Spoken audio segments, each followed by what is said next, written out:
Praise the Lord. கர்த்தருடைய நாமத்துக்கு மகிமை உண்டாவதாக. எல்லாரும் எப்படி இருக்கீங்க? சந்தோஷமா இருக்கீங்களா? இந்த நாள்ல வேர்ட் ஆஃப் கைடன்ஸ் என்னங்கிறத வாசிக்க கேட்கலாமா? நீதிமொழிகள் 4ஆம் அதிகாரம் 27ஆம் வசனம். வலது புறமாவது இடது புறமாவது சாயாதே, உன் காலை தீமைக்கு விலக்குவாயாக என்பதாக ஞானி இப்படியாக சொல்லுகிறதை நாம் பார்க்க முடிகிறது. ஆம் தேவ பிள்ளைகளே, ஆண்டவர் நமக்கு வலது பக்கத்திலும் இடது பக்கத்திலும் நம்முடைய சிந்தனைய, நம்முடைய செயல்களை, நம்முடைய எண்ணத்தை கோணலாக்கக்கூடிய பல காரியங்கள் காத்திருக்கும் போது நீங்க வலதுபுறமாவும் சாயக்கூடாது, இடதுபுறமாவும் சாயக்கூடாது.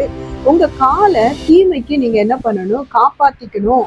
நீங்க ஆண்டவருக்கு பயப்பட்டீங்கன்னா கண்டிப்பா அந்த தீமையை விட்டு விலகி நீங்க நன்மை செய்ய பழகுவீங்க. எல்லாராலையும் தீமைக்கு விலக்க முடியாது. யார் ஒருவர் கர்த்தருக்கு பயந்து ஆண்டவர் சொன்ன வார்த்தைக்கு கீழ்ப்படுகிறானோ அவன் இடதுபுறமும் சாயாம வலதுபுறமும் சாயாம தன்னை காத்து கொள்ள தன்னுடைய ஆத்மாவை கர்த்தருக்கு ஒப்புவிப்பான். அப்படி ஒப்புவிக்கப்பட்ட ஆத்மா நிச்சயமா தீமையில விழாது. கர்த்தர் தாமே காப்பாற்றுவாராக. கர்த்தர் தாமே ஆசீர்வதிப்பார். God bless you.